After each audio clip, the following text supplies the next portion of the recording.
Definitely back on your screen again. Second day of the month of August 2023. I was super excited to be back. Good morning to you, wherever you are viewing us from, either from Africa, the Caribbean, anywhere you are viewing us from, but most especially to our esteemed viewers right here in our beautiful state of Osun State and Nigeria in general. Morning Spring is back, and we are back to definitely do the needful as always, spice it up, start your day in the best of ways, in the best of form. And today promises as always to be super exciting. Yeah, there's a proposed strike by the Nigerian Labour Congress. We are keeping everything tight. We're watching. Let's see what pans out as the day breaks at this moment in time. But it's definitely worth knowing. It's definitely one of those things we will be discussing on the show this morning. Let me welcome you on behalf of the entire transmission team, director, the producers, the entire camera team. Thank you most sincerely for keeping it real with us. TUNDE IDOWU is my name. At Irresistible TD on Twitter. I am live. Femi, good morning. Of course, good morning, Tunde. Yes, good morning, distinguished viewers. Good morning, Nigeria. Good morning, world. Just as Tunde has said, this is Morning Springs, the program where we say it as it is. Yeah. We discuss issues of public importance, those issues that you want to discuss. That's what we do here, especially at this time through weekdays. And today definitely promise to be very interesting in a very instructive, informative way, really. He has just talked about the strike, or the proposed strike. Yeah. Because it appears that as at last night, no going back. There wasn't any headway, as if actually the NLC will be shelving the strike. So, the proverbial way of saying where two elephants fight, the grass tends to suffer. And the grass, in a manner of speaking, are Nigerians in this manner. We hope we will get to suffer as a people more than we are right now. But the Labour have their demands. What I say they want, some reversals of some policies, and many of it really, the Trade Union Congress, the Nigerian Labour Congress, as it is. So we wait to see what happens, especially the next few minutes or next few hours across the states of the Federation, the entire nation as well. But then, talking about what has happened the last 24 hours, in Lagos State, we got news yesterday that, there was a crash of a small engine plane. But it's more of a respite or a good news that there wasn't any casualty or fatality yesterday. As at yesterday, by the way, 4 persons involved were told they were all rescued alive. They are receiving treatment. We pray that they recover quickly. Absolutely.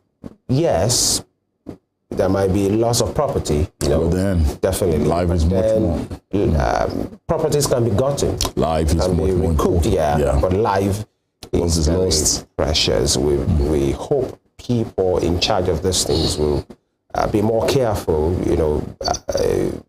do what they have to do, make necessary checks. We are not preempting investigations, so we don't know what really happened, but then we are grateful that no life was lost yesterday. Yeah.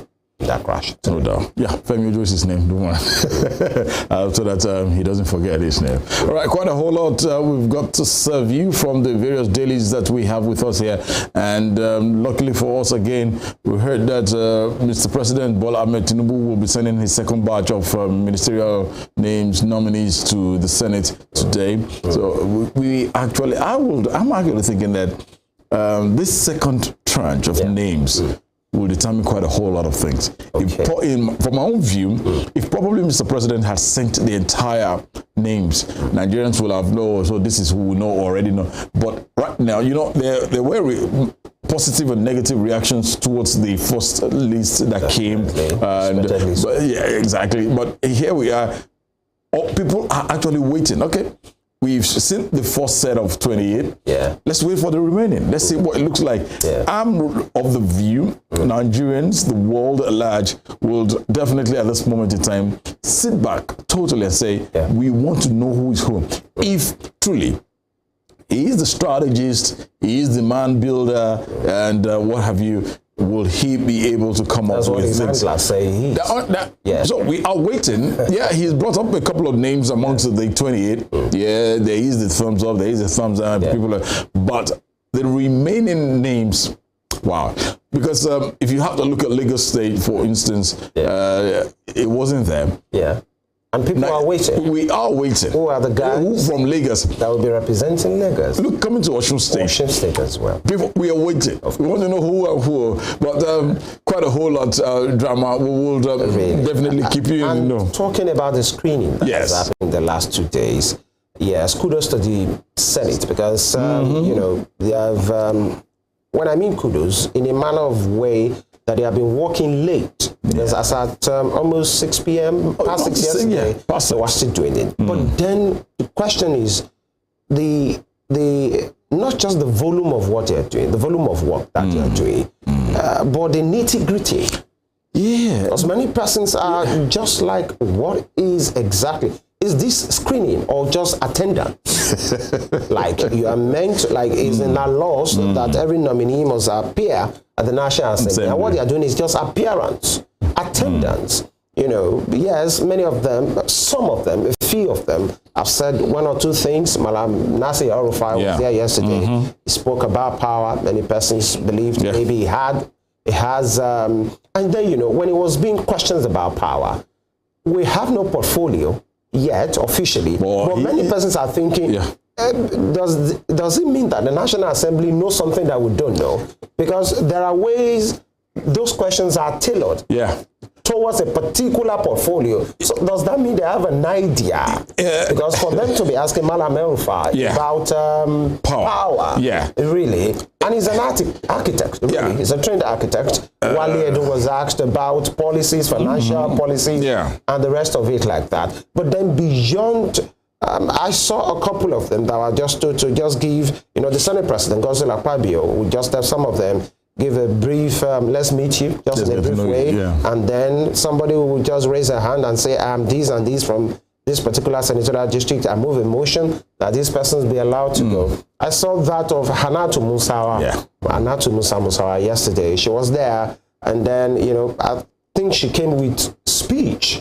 And then she was reeling out, and the senators are more like, exactly. I saw that yesterday. So just Elisha from Adama raised her hand and said, gave kudos to the president and said the president has done well by nominating 7 women, you know, nominees, and that he's requesting that Hannah to be allowed to go, and then somebody seconded, and then she left, although in a teary way, and then I saw her in a quite emotional way, and then what's going on here? Although she spoke eloquently about her father and how the influence of her father got her there, and then she's missing her father, that the father is not there to, you know, to see what has happened. But then analyzing, critiquing the work done so far by the Senate. For me, personally, this is not screening. It's not totally what we expect.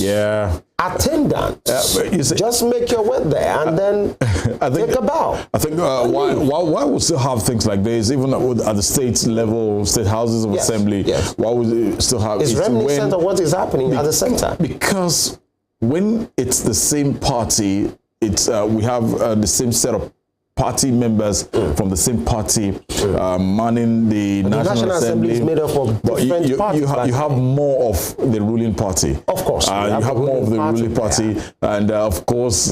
so about the opposition parties? Look, they have their numbers. When combined, the opposition parties are even more than the ruling party. Femi, let me be honest with you. Okay, please. You and I know each other very well, and we work in the same place. That's the same thing with this guy. That's how it works. Look, I'm not trying to like portray us totally in the more, but because of that fact, I've always heard that statement, even while I was a very young boy, that politicians know themselves. I've seen that in quite a whole lot of times. It appears they do. Now, there was a period. So the party thing is just a platform. Look, it's the just right to power. I think I was traveling some years ago. I was in Abuja. I wanted to take a flight.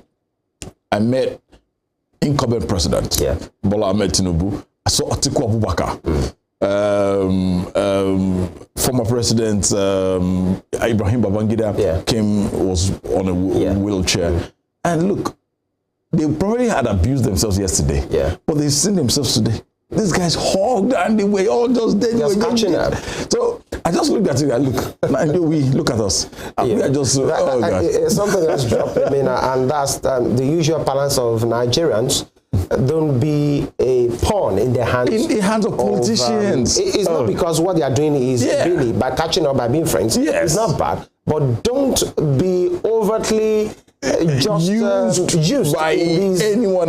They know themselves, honestly. Of course, just like Tunde have said. But then we are telling from Hosea on this desk, telling the National Assembly, even if it's for the remaining batch, the batch B, stream 2 or stream 1, as the case may be, we should please, Nigerians, the media, being the mirror of the society, can you please do your work? We are talking about the people that will be taking decisions for the rest of the millions FEMI, you know why Nigerians. It might still be very difficult for them to do much more than what they are doing.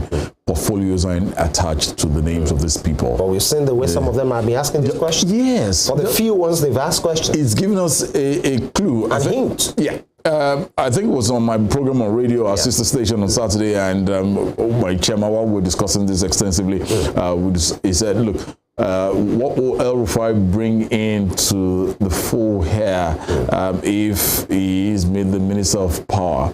And yesterday, was it yesterday or the day before yesterday, when we saw his screening and what have you, and it was related to power. We already have a many persons have said, it might not really be the skill as being quote-unquote power person, but the quote-unquote again, the ruthlessness of an El-Rufai, the fact that he has the grit, the gut, that whatever he chose to do, it goes all the way. Whatever obstacle is on the way, it makes sure it gets the result. Maybe that's why many persons, because the power sector has really been an albatross of many strong nominees in the past who have become ministers, but then we are still here, just few kilowatts of volume of power considering our population. And then you can easily mention Egypt, South Africa, with relatively smaller population having a lot and then enough when it comes to power. We must do what is needful. And then talking about El-Rufai, yesterday somebody raised a point, a senator yesterday, and said, I have a petition against you. That's what the person is saying. That there are petitions here. The senator was raising an envelope and said, you have been alleged that you have done this and this when it comes to abuse of power, making inflammatory statement, bordering on security. And then, the camera showed El-Rufai, he just smiled and more like, keep it coming. This is not the first thing, really. But then we hope, and that's just my prayer, and I'm sure that's a combined thing, and many Nigerians, National Assembly, this is your work. Do the screening, like the word says, screening. Beyond the just proximity of being a senator, a former National Assembly member, a governor, somebody, Your Excellency, just take a bow, and you see them take that bend, but then the future and the direction, the policy that we, have direct effect on the lives of the people will be determined by these people that have been screened. So we can't afford to get it wrong at this time. You can't afford it, just hope. All right, let's get down to the business of the morning. At this moment in time, we have a couple of dailies with us for your viewing pleasure. And we'd like to let you know that we are live on all our social media handles on Facebook, Instagram, and Twitter.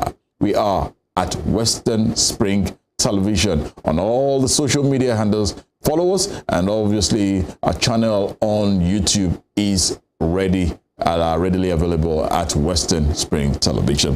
Let's kick things off this morning from the pages of the Punch newspaper.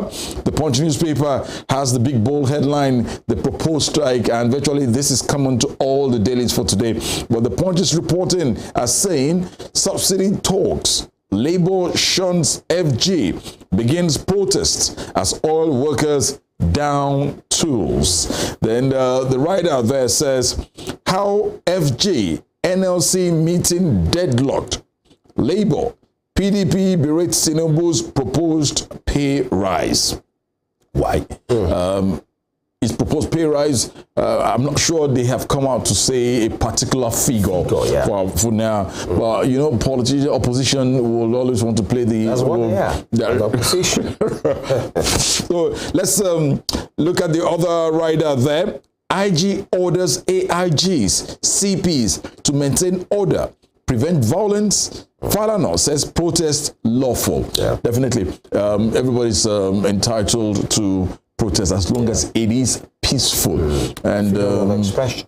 That freedom of, exactly. Association. And I just hope that with security agencies around to support. Look, it happens all over the world. You've seen it around in countries, developed nations. You see security men on horses and on bikes, just follow the proceeding, because if probably that had happened in 2020 before the eventuality of hoodlums hijacking the NSAS thing, we probably might not have lost, because what happened in Lagos, for instance, just like every other state in Nigeria, in Lagos, look at the numbers of BRTs that were burnt, look at public buildings. Also here in a popular TV station owned by Mr. President in Lagos, see the way it was look, honestly, we will say yes to peaceful protest. It's a fundamental right of everybody, but we should always not allow non-state actors to hijack this, and that's why the security agencies should have to be involved. They shouldn't just stay back and just allow things to degenerate. No, just to prove a point. The labor union, the trade union congress, I believe, if for instance now, if we are to have probably an event at Western Spring Television here, we will need the services of security men just to come for orderliness. Thank you. So I think the labor union must have contacted them, and they should have gotten approval of any. But in the course of this program, before our guest comes in, before we start get to the second side of the program for today, in the course, hopefully we'll be getting in-house feedbacks and what have you of what's going around in the country, and most especially here in Osun State. And just as we reeled out in the course of the program earlier, that's the picture there of the small aircraft that crashed. It was a test run, but the test didn't run properly, so eventually. But we would like to say thanks God Almighty. It was viral. I think I just watched something on YouTube. Yeah, there's nobody that will see such. The impact and the way that thing caught fire. My brother, you're not throwing a pen, a barrel on the floor. A machine with a big engine is hitting the floor. Speed, Oh, goodness. But we thank God that the casualty isn't that on the large path. But all right, we just wish the pilots and those on board quick recovery. Moving on, let's check out other stories. FG orders probe as test flight plane crashes on Lagos Road. That's the picture you're seeing on your screen there. And 500 illegal courier operators under prosecution. That's credited to NIPOST. Is NIPOST still functioning? Of course. Oh, really? With the advent of Android and everything, the GSM, it's all right. We just that's a good one. Tax force officials extort 35,000 naira from motorists on Lagos Ibadan Expressway. You need to be on, even coming in from Ibadan to Osogbo, you need to be on that expressway as well. I don't know, maybe that's what officials, the police, the tax force official, police. That's what they've been asked to do. It's just about collecting money. This has been something we've always heard, even while I was a young boy. It's always seen policemen, but the beauty of this job, being being a uniform personnel, honestly, for me, the beauty is diminishing because it's so sad that that's all we get. But I still want to reiterate the fact that you still have some amazing men and women in uniform. And I've said, I think was this sometimes last year or early this year? I think it was early this year that a woman had a flat tire on, I think maybe it was Lagos Ibadan Express Road as well. And an officer came down, helped her to jack up the car, remove the tire, changed it for her. That was beautiful. Yeah. Seriously. The officer disappeared. No, he didn't wait for anything. Nothing. And when, yeah, that is amazing. And I still give kudos to the officer. That's what we want. We should be able to see each other, love each other, and share. But you know, when you even have to park me, let's say with some. You're human beings. The manner at which I approach you depends on the manner at which I will respond. So if you approach me well, of course I don't have a choice. Yeah. But it be that as me, I'm not laying the entire blame. Human relations. Beyond the force part of it. Yeah. You know, talking about the task force here, task force officials, now we have to prove further because the task force, there are many of them. It could have been from the local government. Yes. It could have been from the state government. It could have been from the federal government. Absolutely. Because it wasn't stated here. What task force is it? Yeah. Now we are talking about people sometimes constitute themselves to the task force. It might not be official. We have seen so many instances in which people just come to the roadside, put on a particular regalia, having some inscriptions, and then they ask you for this and that. You must this permit, that permit, multiple taxation that the government is talking about. I know you've traveled to the east by road before. You see them on that road with wood and nails on that, and then they'll bring close to your tires so that you can stop. I don't know. That's it. What kind of tax forces? Are they? Who sent them? Oh, goodness. What's the purpose? Who are they remitting to? So many things to really grow. And quickly, other stories still making the round from Punch newspaper. Foreign trained doctors, mass failure worsens. Nigeria's manpower crisis. Okay, foreign trained doctors, mass failure worsens. Nigeria's manpower crisis. We just hope our doctors can stay. If we have a better health sector, all these well-trained doctors will not. Looking at it to an epidemic. See, looking at them in Europe, in America, you see Nigerian doctors doing beautifully well. Honestly, boy. On the top strip of the Punch newspaper, Tinubu sent second ministerial list today. We are waiting. And direct intervention in power sector hits 7 trillion naira. That's credited to the federal government.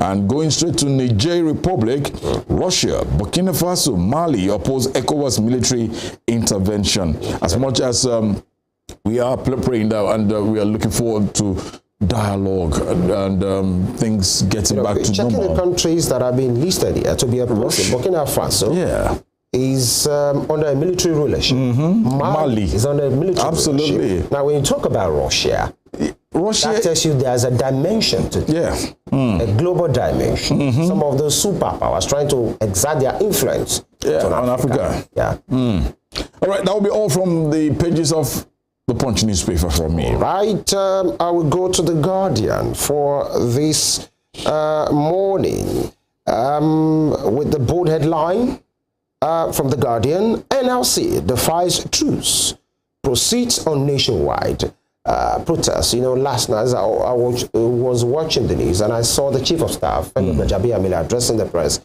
saying they are in conversation with the NLC. And that things will be sorted out. But then it appears there's no truth really, as it is being reported today. Of course, you have at the center the picture of you know, the plane that crashed, the aircraft, definitely yes, and the impact the governor who made a visit there yesterday. That's it. Here, consider FCT 37th Nigerian state for presidential poll. TUNDE begs court. That's happening at the tribunal. Okay, Senate shields El-Rufai from petition over insecurity in Kaduna. That's what I highlighted earlier. Foreign investment in equities market declines by 90.6% in 10 years. And at the top part, in green there, danger averted as light aircraft and test-run crashes on Lagos Road. And sadly, sit-at-home enforcers killed 250 people in 2 years. Ohaneze. That's sad. That's sad. Now, Falana wants ECOWAS leaders against attacking Niger Republic. That's all there is about the Guardian front page today. Yeah, quickly, let's just see, touch on other stories that we have not been able to reel out that's different from the other dailies, and I go straight to the Nation newspaper here. And of course, the big bold headline there still says IG warns against violence as Labour insists on protests, which is common to all the papers. But I have this on the red strip just above the picture of President Bola Ahmed Tinubu and his counterpart from Benin Republic. There you have that story. Emefiele gets court's nod to serve bail orders on DSS. Yep. And coming further down a little bit below that same story, how Tinubu will end electricity crisis. That's credited to El-Rufai. And you have that rider there. It says Disco's ownership for review. Economy on recovery curve, says Edun. So you're beginning to really get to know who is going to be who gradually, if you can read read between the lines there. On the top strip of the Nation newspaper, Senate to revisit CBN Act, says Akpabio. And tribunal reserves judgment in Atiku Obi's petitions. Just on that other side, just beside that story I reeled out now, residents defy 2-week sit-at-home call in Southeast. And Oyo Labour Union lock secretariat for second day. All right, quickly from the Daily Trust for this morning, legal fireworks on the Daily Trust. Legal fireworks as tribunal set to rule on Tinubu's election. And at the top strip there, UK announces £10 million facility to support food security in Nigeria. Subsidy, marketers are selling filling stations over poor sales and profit. That's coming from IPMAN. IPMAN is the Independent Petroleum Marketers Association of Nigeria. And two rescued as a helicopter crashes into building in Lagos. For the want of time, this is where we put a halt to it on the headline segment for this morning, and we go on a short break right now. And when we come back, we'll be speaking to the issues at hand, the labor protest that is built to start today, the angle of the federal government, the position of the labor, their proposals, what they are asking for. Is it the right thing? Is it the right way to go? And we have on our hands today an icon, especially who can speak on labor matters, somebody who has seen it all, especially at the top when it comes to labor. Keep your fingers crossed. When we come back, you get to meet him. It's still Morning Springs on Western Spring Television. Stay with us. Right back.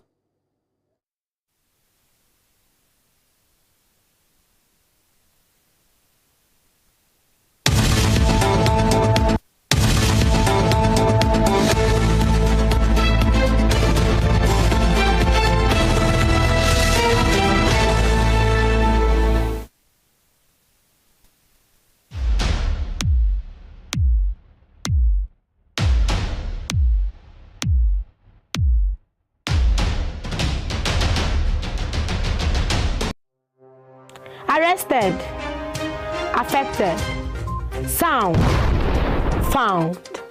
What do we see? What do we say? Flowing from a spring. A fact A to Z. Check and confirm. Ever expounding current events. Traveling down from the business gist to the globally arising happenings, to the sports news, to the bittersweet infos. Guided transmission, even diffusion, vast and fast, detailed facts are fled. Within seconds, nuggets of words that flew across borders are fired. Stories short and long, wrapped in bundles of words, broken and dissected as it is, except misheard. This is the news as it is.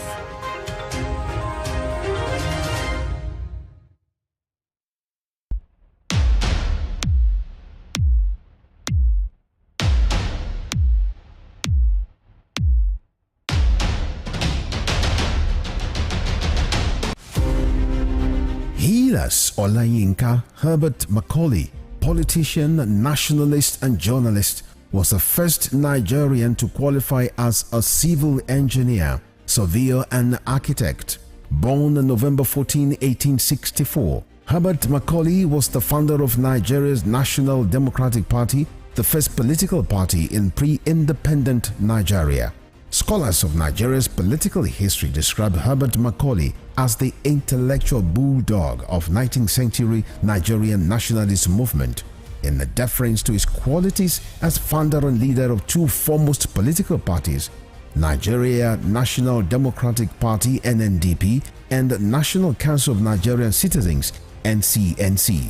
His matchless versatility in party organization and control kept the British colonialists on their toes in the entire span of his active life. After his death on 7th May 1946, Herbert Macaulay remains a hero of his country, which recognized his anti-colonial struggles. Today, Nigeria's 10 naira coin bears his oval face and trademark moustache. Western Spring Television identifies Herbert Macaulay as a major character in history.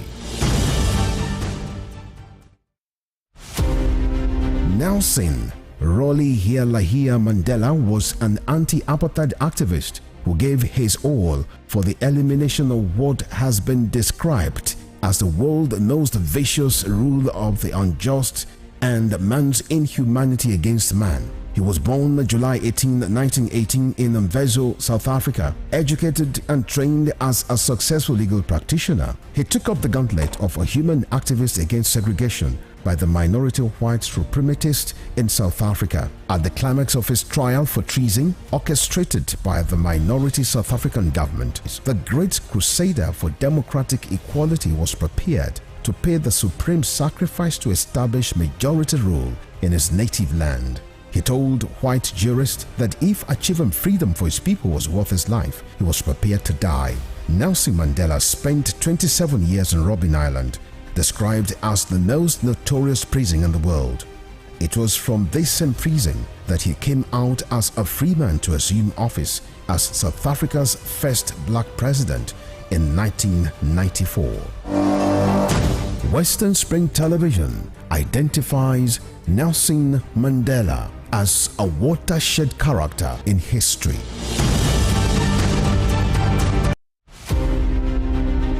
The Berlin Conference of 1884 defined the configuration of Africa, which hitherto existed as a continent of multiple kingdoms and empires under native rulers. The conference, otherwise referred to as Congo Conference, regulated European colonization and trade in Africa as initiated by German leader Otto von Bismarck. The Berlin Conference is often called the scramble for and partitioning of Africa, as each of the imperial powers carved separate portions of the continent for themselves without recourse to racial and cultural identities and differences. 137 years after the Berlin Conference was held, Africa remains a legitimized playground for European nations that sought to exploit its wealth and resources and manipulate its human capital to promote trades and investments of Western powers. Western Spring Television identifies Berlin Conference as a major event in history. Sports is a culture on its own. It has its own language, its own people, with their own way of life.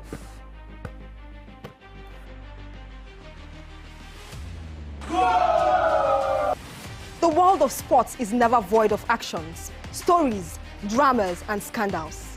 I guess you need a sports show that can walk the walk and talk the talk. On this show, we answer all your sporting questions. The whens, the whys, the wheres, and even the what ifs. Sports Spring is that show that will give you that new lease of life you've been looking for in sport journalism. Join me, Joseph Atewe, And your sports Amazon, Nengi Enes. on this station, Western Spring Television, channel 190, only on Star Times. Let's talk sports. Let's speak the most universal language of the world.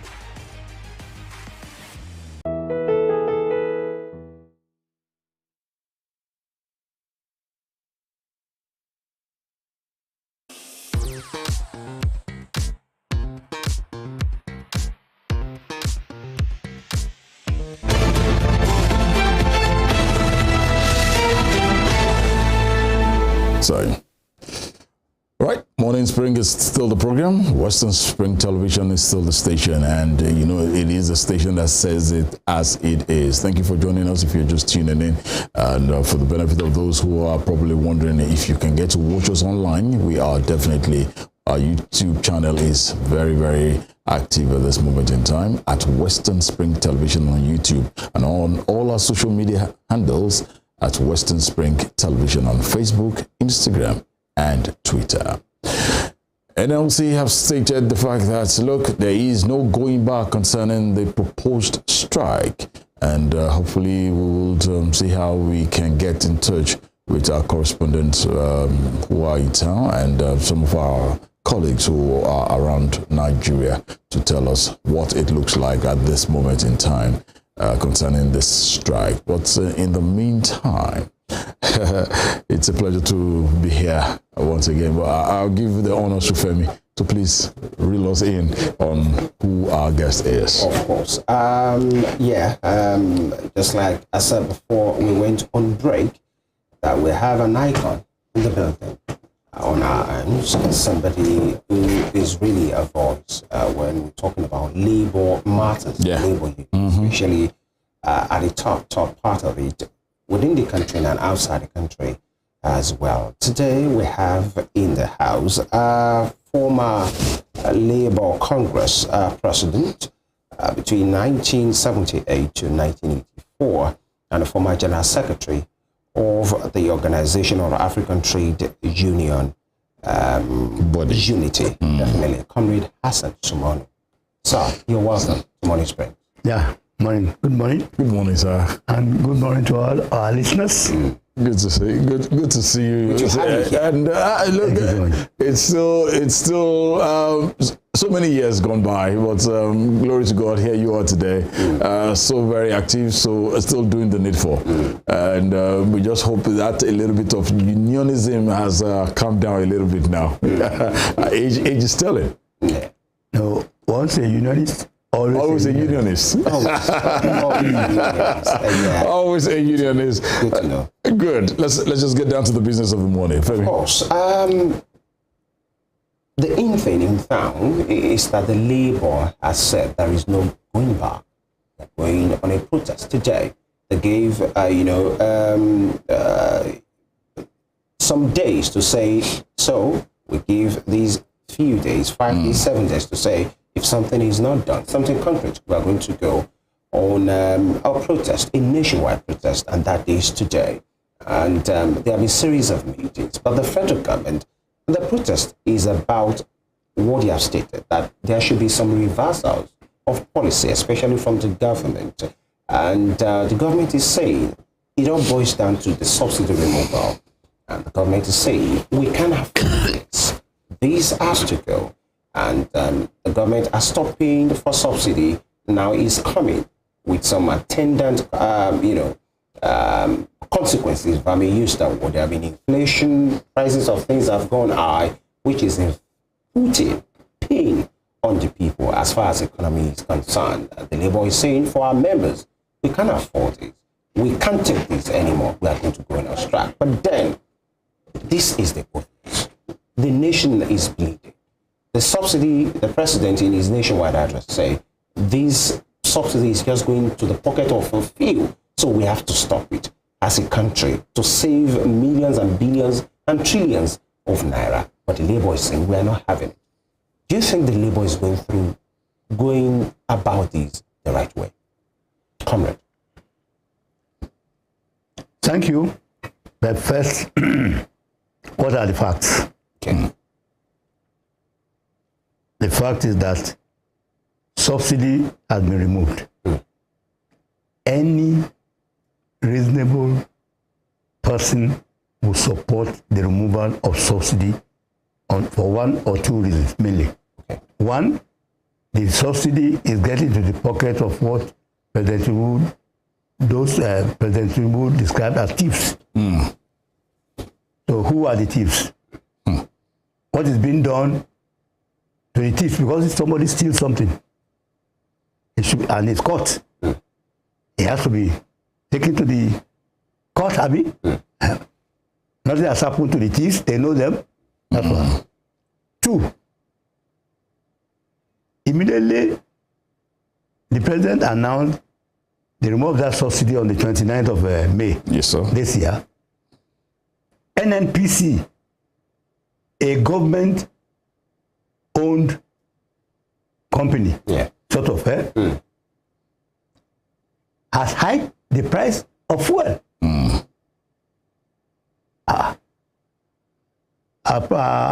People who have a problem. They say the witch cried yesterday and the child died today. Who doesn't know that it is the witch that actually killed the child?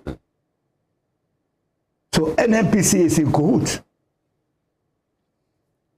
with those who are scamming our economy through the subsidy, and they are also trying to virtually kill our economy, destroy the ordinary people who depend on subsidized amount to actually live, to survive. You hike the price, the independent or so-called marketers follow suit, and life became almost unbearable for the people. If you are a leader of the NLC, what will you do? Fold your arms? That's one. Two, the president rightly met the NLC leadership. And they said, within the next 2 months, they are going to do A, B, C, and D.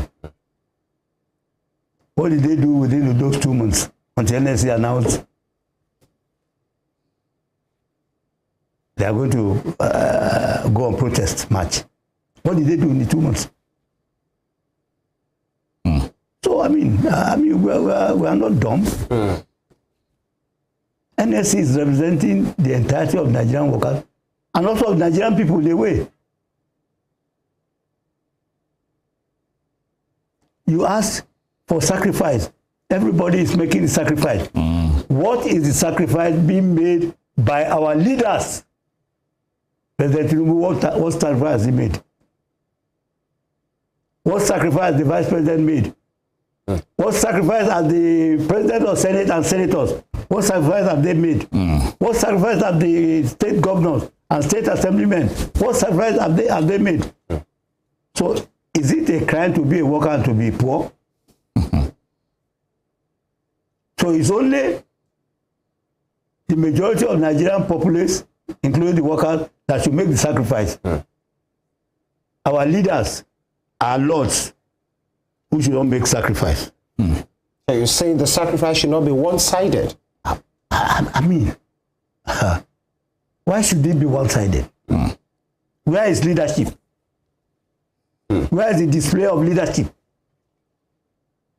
If you say sacrifice should be one-sided, look at what Mandela did in South Africa. If he didn't make the sacrifice as a leader, would South Africa be free today since 1994? You, our leaders, you wanted only the people and the workers to make sacrifice. For you, you are above sacrifice. Is that justifiable? Right. Is that correct? We have to tell the truth. So most Nigerians have agreed that fuel subsidy has overstayed its welcome, and that's a huge hole in the nation's pocket. Why is Labour not accepting the obvious and help chart a course forward in getting this right in Nigeria? Look, don't get Labour wrong. Labour will not be opposed to the removal of subsidy now that it's been proved, and government has said that only a small group of thieves are scamming this subsidy. IDOWU cannot support such a thing. TUNDE cannot support such a thing. Nigerian workers will not support such a thing. Why are the thieves not being prosecuted? Why is the money not being recovered from them? Ask them, our leaders. According to that speech, comrade, President Tinubu never referred to them as thieves. He only said some selected few. The money was going to the hands of some few persons. And you know, analysts will tell you there is a legal framework to subsidy. Now, it's legal because some persons have to import fuel, and that's why they are being paid for that service. It was only saying this can go on. Okay. Comrade. Sorry, I'm mistaken by saying he refers to them as thieves. If he doesn't refer to them as thieves, we refer to them as thieves. Okay. 1. 2. Why has it come to them on the subsidy? Our petroleum. So it's not also being stolen by thieves? Our crude oil. Are the thieves not being identified? What happened to them? Sorry. What happened to the identified thieves that are stealing almost 40% of our crude oil? Are they above the law? What happened to our 4 refineries? That's the question SC has been asking. Why are they not working? What happened to the turnaround maintenance? Nigeria is the only OPEC country that is still importing refined fuel. Only. Is that not a shame? Does that not tell us something about our own leadership in this country? Yes. We want to lead Africa. We have the human and natural resources, but do you have the leadership? You know, comrade, you have just spoken to the fact that there is obvious oil theft going on. That has Am I just saying it? No, due to what I just said now, it's going on for years. And I remember when President Tinubu came in, he had series of meetings, especially with the security chiefs, and he gave them the mandate that these oil theft thing must stop. So there have been like 1 or 2, cases of oil bunkers of vessels being, being seized and even burnt. In this particular case, sending a message to the people who are involved in this kind of oil theft that they should stop, and that, the Nigerian Navy, everybody involved, there are even private security arrangements that have been made to stop oil theft. And you will say President Tinubu's administration is just 2 months into power. You've spoken about turnaround maintenance of the refinery.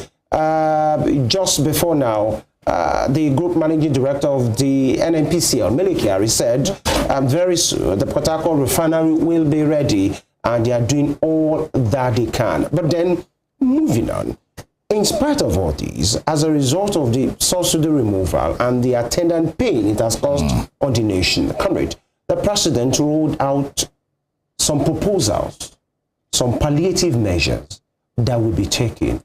This is the way to go. And he addressed the nation just 2 nights ago and say, this and this, agriculture, we are going to do this, transportation, we are going to do this, on education, we are going to do this. And, talking about labor, we are considering a minimum wage increase in all of this. But labor is still not buying it. What's going on? You want everybody to die before what they want to do comes to on steam? People are dying of hunger,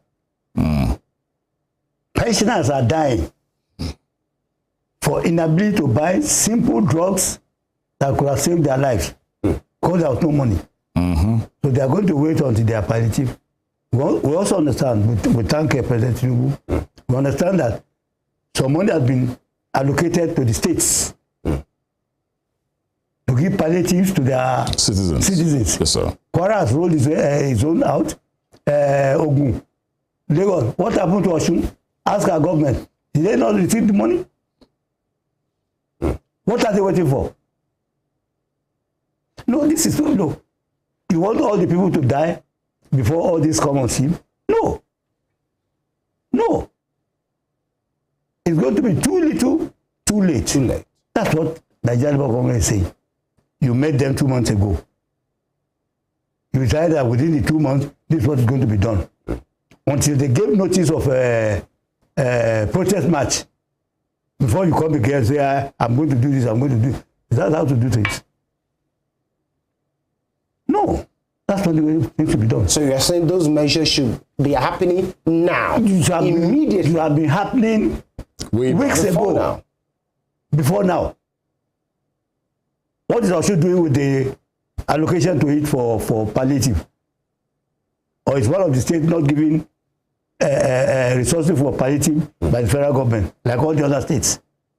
Lagos State rolled its own out about a day or two ago. What's happening? See, we have to continue to ask our leaders questions. They are our leaders. They are not our colonial masters. As leaders, they are our servants.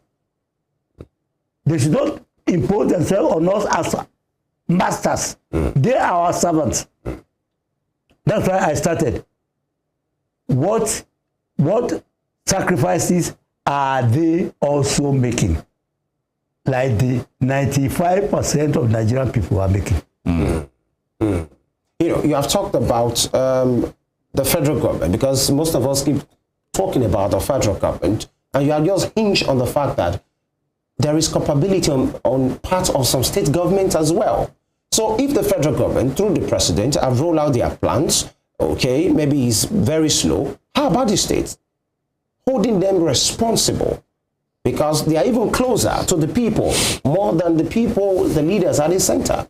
Comrade. What I'm saying, which makes it even doubly embarrassing. The states should have their own, whatever, however meager their resources, palliative to give to their people to cushion their suffering. But we understand, federal government allocated money to states to cushion their people for palliative. Where is the one for Osun? That's a question. We'll probably keep our fingers crossed, and probably Mr. Governor and his economic team. Let you answer us.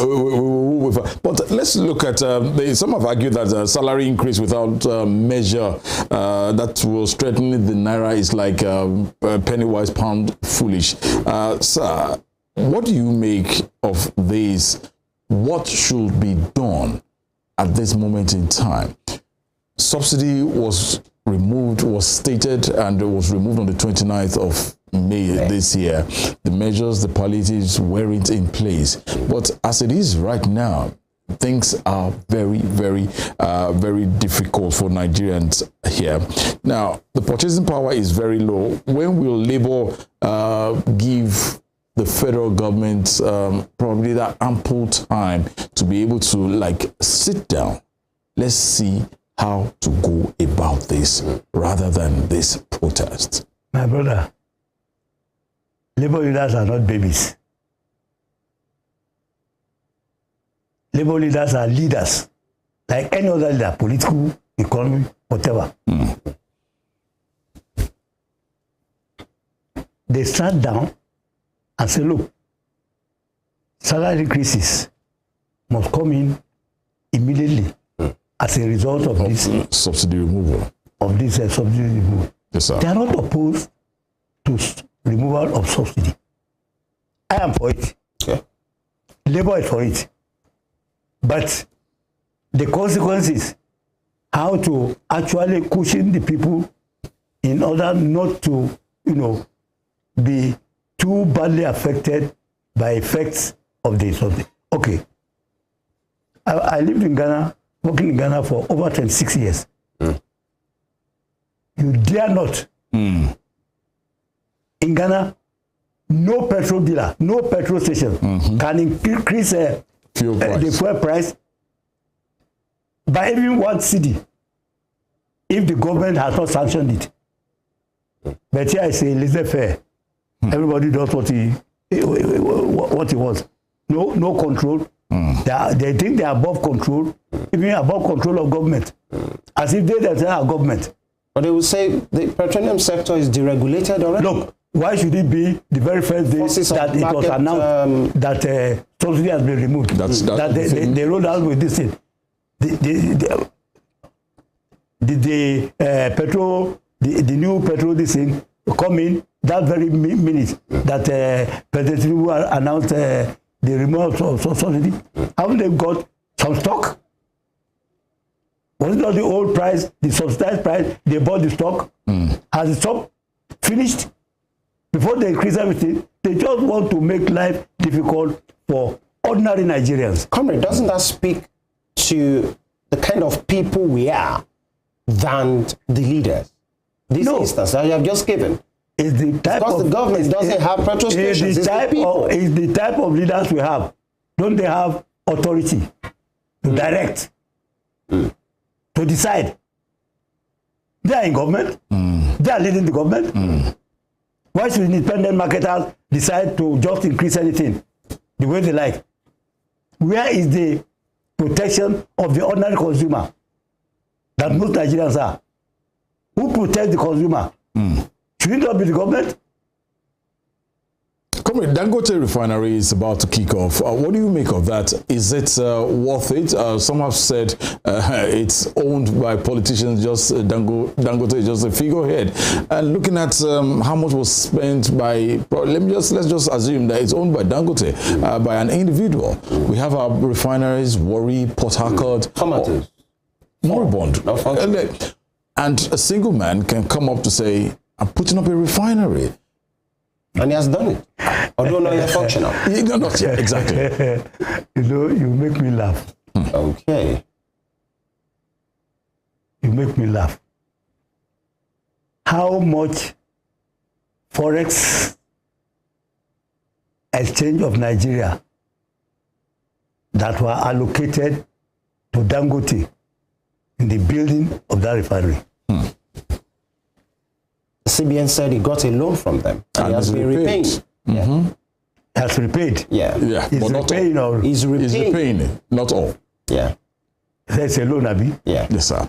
How about facilities also made available to him? It's also a loan. And they told us Dangote refinery will be ready last year, Abi. Yeah. That was the first. They said this year.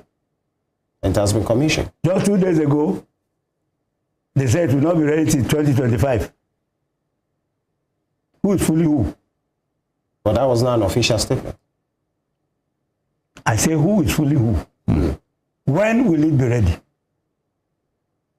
And he said even if it is ready, it's going to have just a little effect on the pricing. And now they even give him a facility to import fuel. Can you imagine? All the turnaround maintenance money they have squandered would have built 2 or 3 brand new refineries.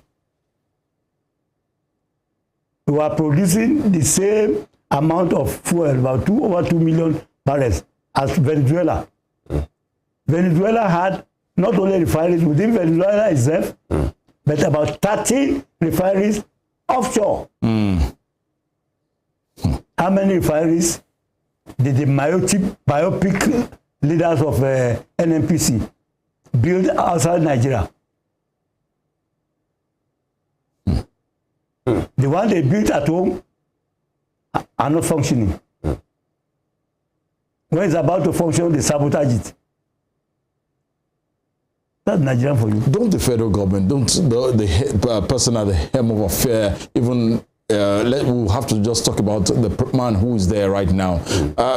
he made a statement credited to the fact that those who are benefiting from the fuel subsidy removal, just a few said of it, those who are sabotaging this issue of getting all these refineries working, are they too big to be prosecuted?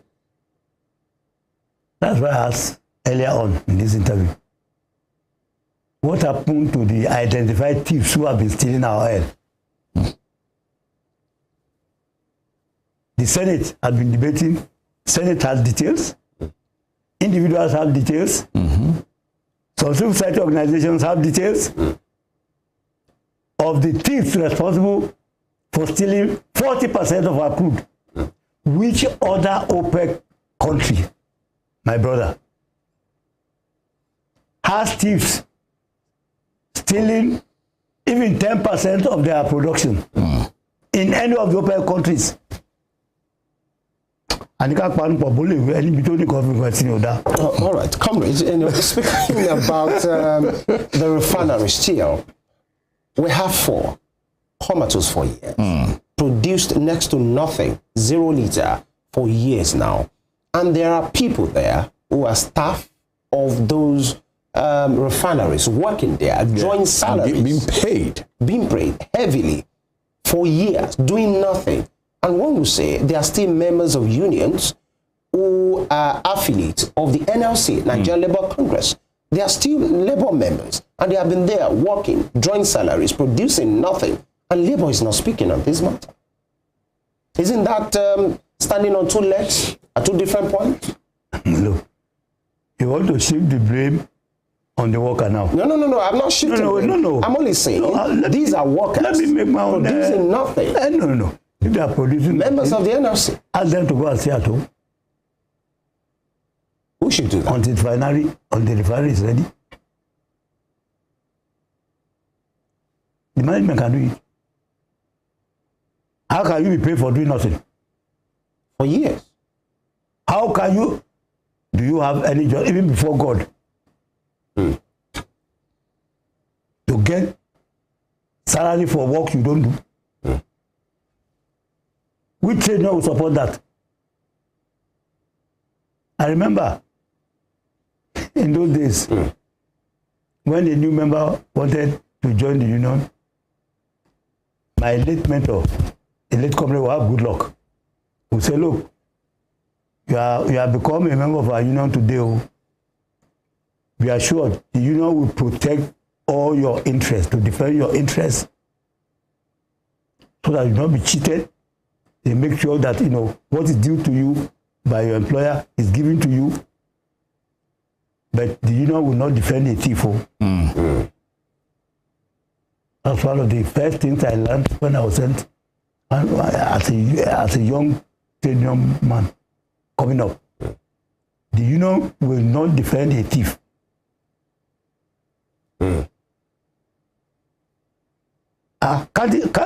Can the employer negotiate? Look, if this is not working, is it an incentive to get the refinery to start production?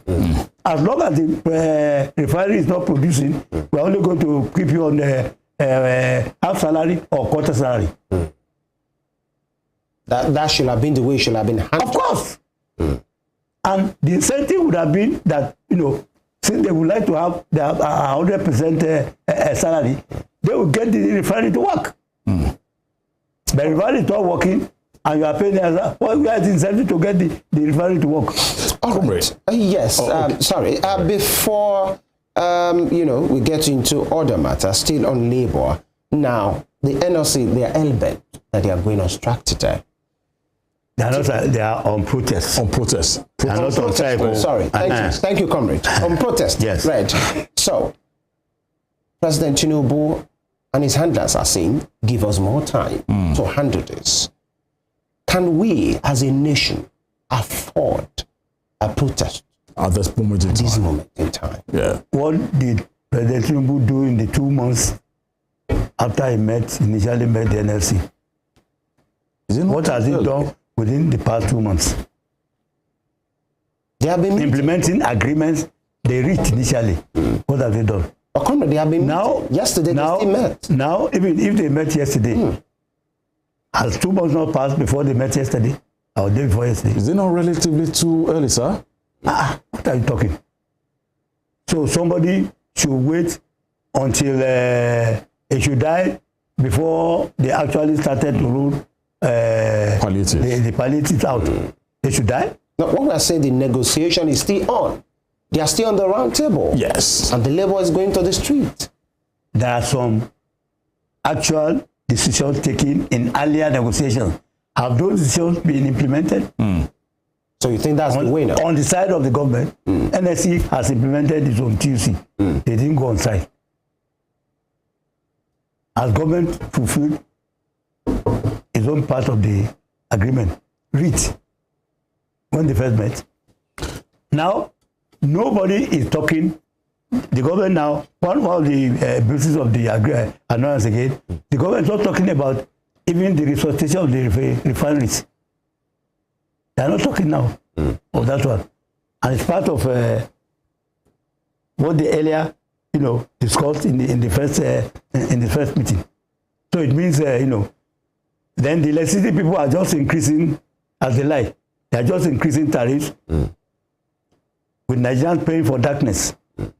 They just decide what to do, and nobody's checkmating whatever they are doing because they are out of, they are a government by themselves. So for you, Comrade, you think this protest is the only way? Is the Of course, yes. Right now? Of course, yes. But I would like to advise that the NSC should make it short. Between 1 and 3 days, not more than that. Looking at the NLC these days, Comrade, and compared to the days where someone like you took to the street and took your stand when you led the famous Ali Must Go in 1978. But looking at NLC these days, do you think they have been politicized? Remember what happened during in readiness towards the general election, February, the labor union saying this is whom we are going to vie for at this moment. Is the NLC not politicized? Because Nigeria seem not to be looking at them as totally relevant again. Well, now that they are going on protest now, Nigeria will look at them as relevant. No? Isn't it? There were two others that they cancelled. They will not be relevant now that they are on protest. Okay. Because they say Nigerian people don't think they are relevant. They are. They are. Look, circumstances change. And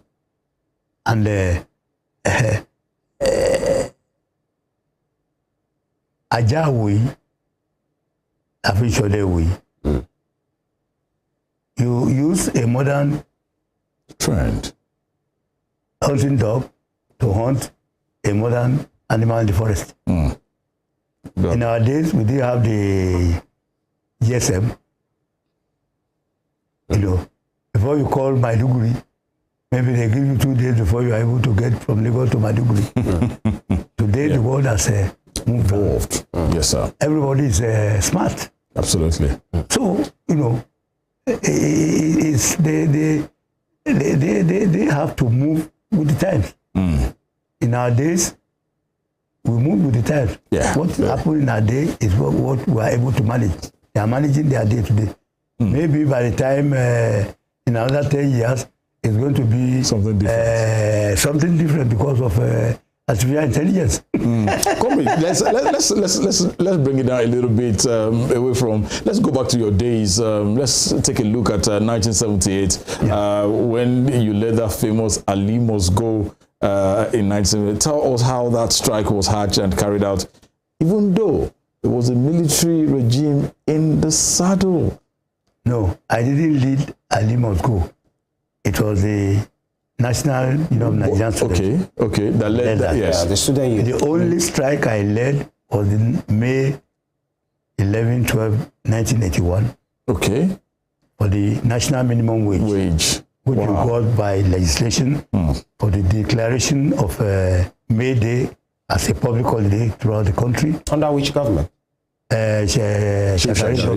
Yeah. And a lot of other things. Housing and transport allowance and so on and so forth. The minimum wage. And our minimum wage at that time, it was 150, totally 150, because You have 100 for this, 15, 25 for housing, and 15 for transport allowance, making about 150. And 1 naira was stronger than the dollar that time. Absolutely. So what we won that time is better than what is happening today. Even the 30,000 minimum wage today is not being paid by some state government, which is criminal. Not Osho. Osho has paid. Osho is paid. It is criminal. Some states are still not paying the minimum. And then the need to now jack up the minimum wage in order to make life a bit easier for the working people of Nigeria. The NLC have proposed a 200,000 naira minimum wage. Sir, you've been around for a very long time. Do you think that is feasible? That's a negotiating position. Even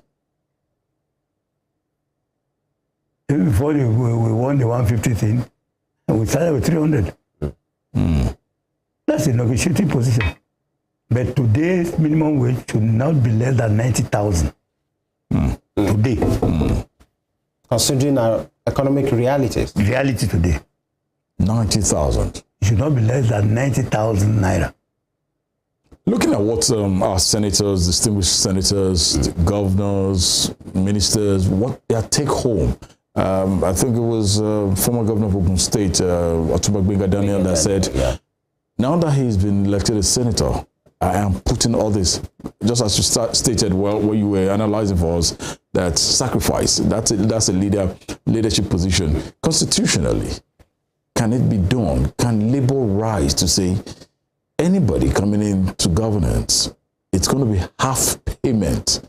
Can this have a headway in Nigeria? Can it be executed? Can it be done? Can it be achieved in Nigeria? Because you and I, Nigerians are suffering. Nigerians are clamoring for better life. But we just stated about 70 billion naira has been approved for the National Assembly. I look at some states, just in relevance to what you're saying. I think Kwara State is saying 10,000 naira. I think Ogun State 10,000. Except Imo State, I've heard that saying 40,000. Reducing the numbers of days they are working. Same thing as in Edo compared to what the legislators, the governors get on monthly basis. Can this ever be done constitutionally? Anybody in government, hey, it's going to be half pay. You know, I always tell people, including my own children, that the worst thing to lose in life is moral authority. The worst thing to lose in life is moral authority. If a father tells his children, don't drink, drinking is bad, cooking is bad, and he comes home one day, drunk, that father has lost his moral authority forever. For our leaders, political leaders, not to lose their moral authority, they themselves have to decide on what sacrifices they should also make. Like they are forcing workers and ordinary Nigerians to make. But if they don't do so, wallahi, they are going to lose their moral authority. Okay, you know. And I advise them yes, not to let it reach that stage. You know, still talking about the efficacy and the efficiencies of the labor unions, I'd like to take you back. The fierceness of your time. They had done, you know, fast forward to the Adam to Shomole time, Ayuba Waba time. Now we have Joe Ajero in charge. That fierceness, the confidence from the people, not because they just want to go on a protest today, but the fact that the consciousness that people feel that Labour, NLC has our back. What do you think has happened over the years? Do they still have that fierceness, the mind? Because my colleague was just talking about the Joe Ajero-led government postponed two different times protests, and people were wondering, are they compromised? What is happening? Why will you pick a date and then without something reasonable being done, you're shelving the data as well. So as the efficacy, the grit, the teeth, the steel, you know, made of the NLC hierarchy over the years, has it been watered down? No. What's your opinion? No. You see, that's why there's a lot of misreading of the position of union leaders. On whose part? Wait. Okay. In an industrial relations crisis, you reach a point that if you go the whole hog, a 2-3 day strike may cause a damage that may not be repaired or repairable in 3 years. And because of patriotism, the trade union leaders will not go to the brink. They retreat because of national interest. Not because they are afraid of.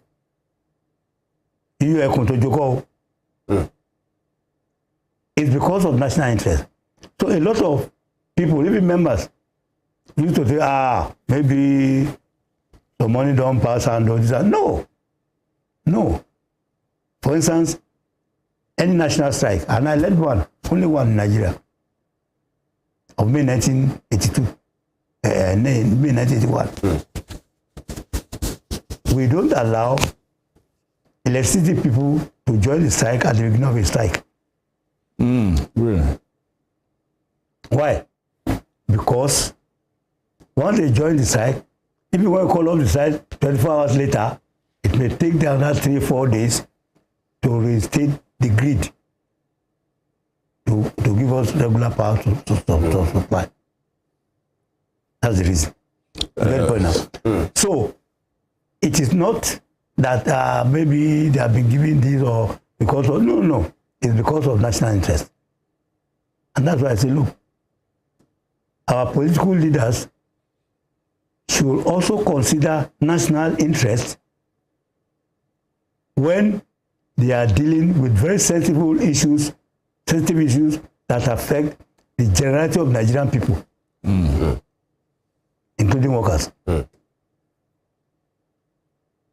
And they should show and display leadership. They should show patriotism. They should show empathy with the people. Oh, I'm feeling with you. You are feeling with me. You are not making sacrifice. You are not feeling. You are not. I'm not convinced. You are feeling for me because you are not making the type of sacrifice you compel me to make. You are also not making for the country. All right, comrade. Quickly talking about perception. And especially of financial inducement to labor leaders. During your time, was there any time that you were financially induced or such approach made to you? And if yes, how did you weather that storm? Does it happen? Well, let me first begin by saying the person who taught me unionism, the late Wabu Love of blessed memory, told us that one, devotion to duty as trade union leaders, patriotism to our country, honesty and dedication to the members who elect us. Very, very important. It's not like a policeman who steals something. If is taken to court and the case is proven, is going to get double sentence. So it is for a trade unionist to betray the workers. A trade unionist who betrays the worker will incur the wrath of God. Because he was not the best before he was elected. The people, the workers, had confidence in him. So to whom much is given, much is expected. So any unionist who betrays such kind of trust is undoing himself now and in the future. Were you approached in such manner? During the 1981 general strike, one of the ministers of Shagari, who was Minister of Transport, sent a contractor to me to say that half a boatload, steamship boatload of rice was waiting for me if I could call off the strike. I went to my office to call the police when the man ran down out of Olajuwon Street, our former headquarters in Lagos. They will approach you with anything. Women, if you have a lot for, they will send women to you, beautiful women. They will send money. They will send anything. For a compromise. Yes, but if you succumb, you have destroyed your name. They are not going to respect you again. That's why today I can look any of them straight in the face. Well, for the want of time, comrade, let's just look at a few things here. We run a capitalist economy in Nigeria as of today, and it's always been stated that government doesn't have any business in doing business. But looking at the stage at which our refineries are, sorry, I have to bring us back to this refineries, but from your point of view, you've been here. The likes of us, we met things at a good point. You've seen it better. At the stage at which our refineries are racked and ruined at this moment in time, should these refineries be sold or privatized? Let me just so that probably someone who is ready can get down to business, and if they could have done something like that for Dangote and to Dangote with Dangote, why have they decided to abandon Warri, Port Harcourt refineries and all our refineries? First and foremost, let me tell you, there is nothing in the Holy Bible and the Holy Quran that says that government has no business in business. Nothing. This is the word from the mouth of neoliberalists. Unfortunately, most of our political leaders are among these neoliberalists, and they are not going to save Nigeria. Nigeria has enough human and natural resources to be one of the best 10 countries in the world. One of the best 10 countries in the world. But if you go the neoliberal way, you know how we define neoliberalism in Olo called Otoshimefa, Otoshidimeje. One rich man plus 6 poor people equal to 7 poor people. That is what neoliberalism brings.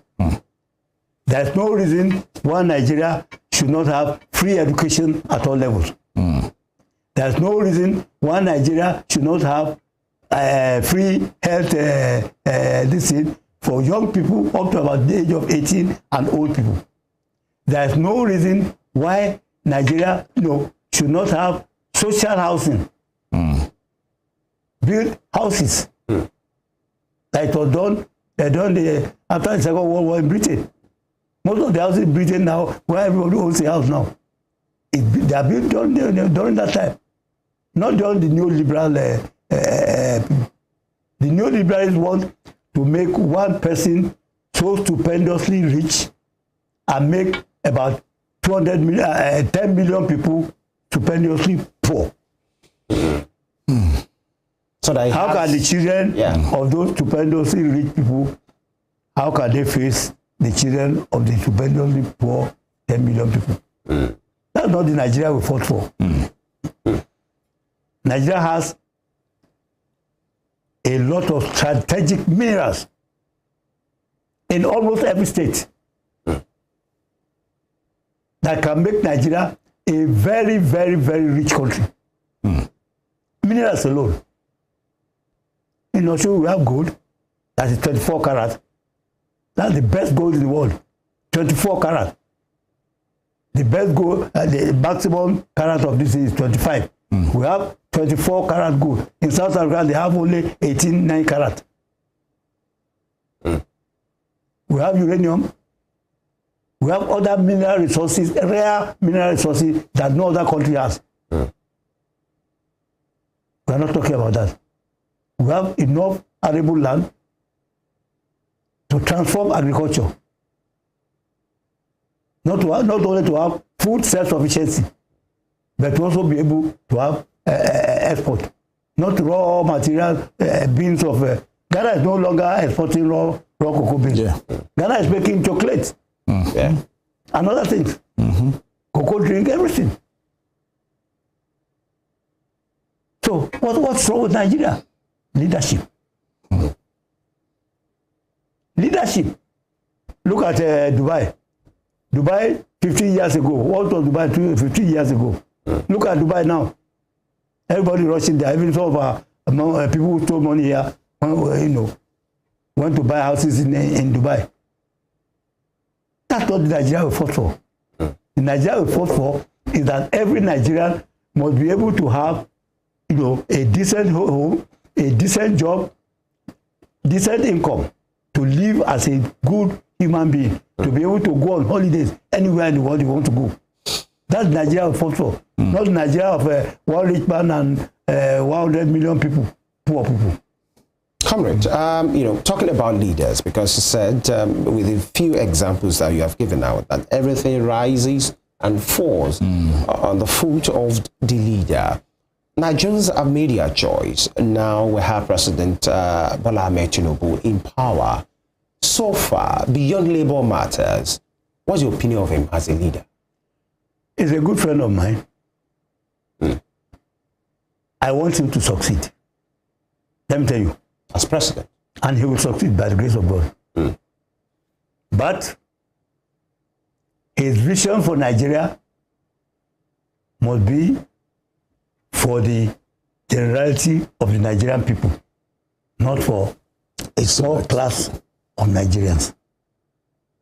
Not Oloko, Otoshimefa, Otoshidimi, Mejo. Not one rich man, nor 6 poor people to make 7 poor people. That's not the Nigeria we want Bola Ahmed Tinubu to build for us. We have to restructure this country to make it a truly federal Nigeria, where there will be healthy competition, among the states. If you have to reorganize the state into region, fine. You're talking about true federalism. True federalism. That is how development can really start from the grassroots. And local government, the independence of the local government, so a local government will be agents of development themselves. Not getting allocation and the state government sitting on them. No. Let's look quickly here, because I know our time is fast, but he has just released a list of 28 nominees and who they have been screened. What do you make of the nominees that he has released, sir? Well, most of them are good, but some of them are recycled politicians. You think they don't have anything to offer again?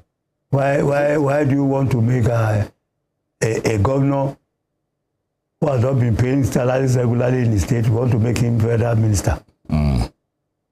Why must that governor take pension in the state and say we also want to go and take pension as a federal minister? No. So the technocrats he has appointed, very good. And some women, about 7 of them so far, very good. But we want more younger people in government, because the future belongs to the youth. Comrade, as a custom gradually now, finally, on labor matters, the labor leaders, either state or at national level, they protect the interest of their members, the welfare of their members. Now, beyond the labor leadership structure, the people, the Nigerian people, do they have a part to play in this struggle? What's their part? Of course, they have a lot of work to do. Nigerian Labour Congress and Nigerian Trade Union Movement are not fighting only for the workers of Nigeria alone. They also fight for the Nigerian people. They also fight for the Nigerian people.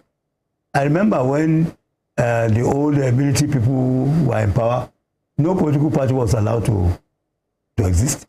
But we were fighting not only for the workers at that time, but we were also fighting for the for the interest of the Nigerian people. That's what it should be. Look, we have the civil society organizations. We have a lot of other things, and we have a coalition of both trade union leaders and civil society organizations that collectively, you think that this protest that the NS is going to do is going to be only for workers. The civil society are also going to be there. The students are going to be part of it. Other people will also join it because they are also fighting for the interest of the other, not only for only Nigerian workers. That's the way it should be. We have to work together to make Nigeria the Nigeria of our dreams. We want Nigeria to be the leading African country in Africa, one of the 10 leading countries in the world, where we have the talents. Absolutely. I have never seen any African that is as lion-hearted and bold as a Nigerian in any community. Absolutely. Self-assured, confident, bold. And one of such is the young man sitting right with us. Well, before we call it a wrap on the show today, what's your relationship with former President Olusegun Obasanjo? You still get along? Oh yes, he's my good friend. Even at the way you he's my very good friend. We used to disagree and agree. He's my good friend. Anytime I wanted to go and see him in Abeokuta, I would tell the president, it's a pounded I want to eat when I come. And he prepared us to. Wow. You have been, sorry. Yeah. Okay. Yeah, we want to call it a wrap. You have been around for a long time, yet looking so young and so very strong and agile. You spoke about pounded yam, but you mind tell us what is the secret? Because I know Femi and I, we too, we desire grace for old age. For longevity. Honestly. And good health. Well, I'm in my 83rd year. Wow. And I thank God. Glory to God. For his mercies, because nobody can claim what actually belongs to the Almighty God. Absolutely. It's the grace we have from him for good health. I mean, relative good health, because when NSC was going on route march in Abuja in support of action against corruption, I trekked 20 miles, 20 kilometers within Abuja. I still walk around my area at Okibala there. Wow. So, we thank God for his messages. His messages? Yes. That's the secret? Yes. Okay, all right. And finally, your parting shot this morning for Nigerians, especially at this time, the people going through what they are going through at this time, what would be your message for them? Listening to you right now. My message for Nigerians is that, one, we should be patient, but we should not allow our governments to put rope on our neck as if we are sheep. We must tell our leaders the truth. We must tell our leaders they also have to make sacrifice like all of us are making. They are not our colonial masters. They are our servants. Wow. They are leader servants. They are servants, not our masters. By the way they have started now, they are behaving as if they are masters. They are not. They are our servants. And they should be seen to be serving the best interest of Nigerian people and Nigerian nation. God bless Nigeria. It's been a pleasure. Big amen. Amen. It's been a pleasure speaking with a foremost Nigerian. He is a trade unionist who was president of the Nigerian Labour Congress between 1978 and 1984. And he's also a former general secretary of the Organization of African Trade Union Unity. It's been a pleasure speaking with Comrade Hassan Adebayo SUNMONU. Daddy, may God bless you. Amen. Thank you for taking time out to be with us this morning. Let me say how much I admire rave, your radio section. Unfortunately, I don't have the listening Start times. I'm not on start time. All right. I hope you join the DSTV soon. Very soon. So that we'll be able to pick you up. Very You are doing a good job. Thank you so much. God continue to bless you. Thank you so much. Thank you very much, Comrade Hassan Adebayo SUNMONU. Thank you. Let's inform our listeners as well that beyond Start Times, we are on social media, and of course our YouTube page is live at this time. Trust us to always stay on the matter to give you as it is. Absolutely. Because that's what we do here, especially every weekday. And these will be the size of the conversation for today. And we want to implore everybody to please be watchful. Absolutely. Be careful. Of course, when the protest starts, do well to do what is allowed within the confines of the law. And we implore the security agencies as well to please do the needful. I wish us all the best. God bless Nigeria as well. Femi Ujo is my name. It's been the midweek edition of the program Morning Spring from Western Spring Television. Thank you for staying with us, and to the entire transmission team, our directors, the entire camera team, our producer. Thank you for keeping it real, and once again to our guests in the house. We'll be back again tomorrow on another edition of the program Morning Spring. Tunde IDOWU is my name. We'll leave you in the hands of this very motivational. Hey, all that glitter is not gold. Thank you for being there. Good morning.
Arrested, affected, sound, found. What do we see? What do we say? Flowing from a spring. A fact A to Z. Check and confirm. Ever is pounding current events. Traveling down from the business gist to the globally arising happenings, to the sports news, to the bittersweet infos. Guided transmission, even diffusion, vast and fast.